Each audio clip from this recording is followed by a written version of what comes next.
Coordinate के सभी leaders को अस्सलाम वालेकुम और मेरे नए भाई को आदाब है। मैं बोधन निजामाबाद जिले से बोधन मंडल का प्रेसिडेंट हूँ। मुझे यहाँ पर मौका दिया गया बात करने का, सबका शुक्रिया अदा करता हूँ।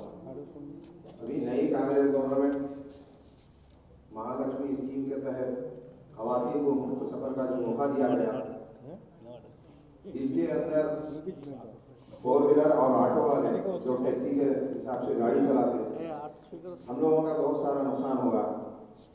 जैसा आप सभी जानते हैं, 1000, 1200, कोई 800, कोई 1500 कारोबार करते थे।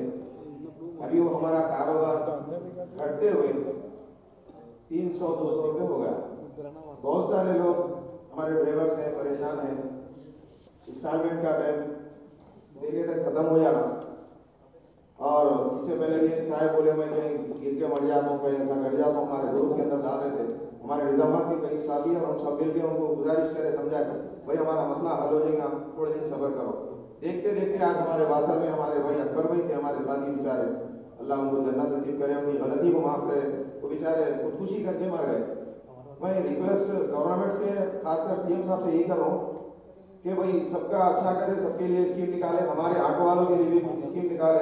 जैसा हमारे प्रेसिडेंट साहब बोल रहे हैं महीने को 15,000 रुपये देना, ये जल्दी से जल्दी हमारे लिए कुछ फैसला करे, अच्छा नहीं तो फिर और भी हमारे लोगों के जाने जाएंगे। मैं गुजारिश कर रहा हूँ भाई जो भी करे जल्दी फैसला करें, हमारे हक में फैसला करें। बस सबको धन्यवाद, अस्सलाम वालेकुम। నా తోటి మిత్రులకు, అటు వెళ్ళిన అధ్యక్ష కార్యదర్శులకు, వేదికలో ఉన్న పెద్దలకు నమస్కారం తెలియజేస్తూ, ముందు మాట్లాడిన మిత్రులు స్పష్టంగా చెప్పారు సమస్యను, దాని ఉధృతిని అంతా స్పష్టంగా చెప్పారు. ముఖ్యంగా చెప్పదలుచుకుంది ఏంటంటే మేము వరంగల్ జిల్లా నుంచి వచ్చామండి. మా దగ్గర ట్రై సిటీస్ ఉంటాయి, వరంగల్, హన్మకొండ, కాజీపేట. హైదరాబాద్ తర్వాత పెద్ద సిటీ మాదే. దరిదాపు ఒక 15,000 ఆటోలు ఉంటాయి మా సిటీ లోపల. మేజర్గా ఏంటంటే మాకు వచ్చేసి సర్వీస్ ఆటోస్ ఎక్కువ ఉంటాయి, వరంగల్ టు కాజీపేట నడిచే ఆటోలు ఎక్కువ ఉంటాయి. ఈ క్రమ లోపల ఏంటంటే మాకు మేజర్గా వచ్చేటి మహిళలు ఎక్కువ, ఒక 80% నుంచి 90% వరకు ఎక్కువ మహిళలు ప్రయాణిస్తారండి. దీని మూలంగా ఒకే రూట్ ఉంటుంది, ఇతరత్ర రూట్లో ఉండేది. దీనివల్ల చాలా ప్రభావం పడింది మా వరంగల్ జిల్లా మీద. హైదరాబాద్ తర్వాత మా వరంగల్ జిల్లాలో ఆటోలు ఎక్కువ ఉంటాయి. దీని ప్రభావం, విపరీతమైన ప్రభావం పడ్డది.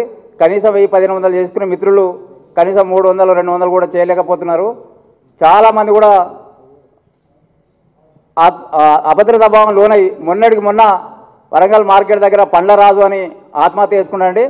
ఆ కుటుంబం మాకు సహకరించకపోవడం మూలంగా, అంటే ఎందుకు సహకరించలేదంటే కనీసం పోస్ట్ మార్టం చేసి వీళ్ళు ఏదైనా లొల్లి చేసి అది ఇబ్బంది అయితే పోస్ట్ మార్టం చేసుకోవడానికి కూడా డబ్బులు లేక కుటుంబం మాకు సహకరించకపోవడం వల్ల ఆ సమస్య ఉధృతి అనేది మనకు వెలుగులోకి రాకపోయిందండి.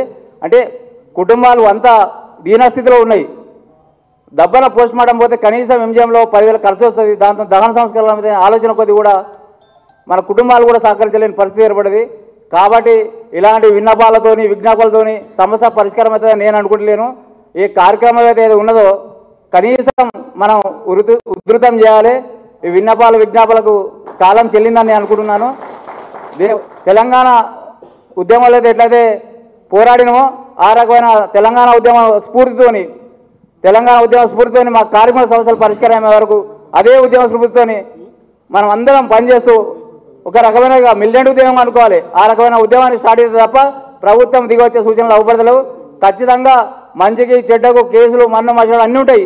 ఎలాంటి కేసులకైనా వెనకాడకుండా మన దిశను ముద్దాడే వరకు కూడా వెనకాడొద్దని నేను మనవండి.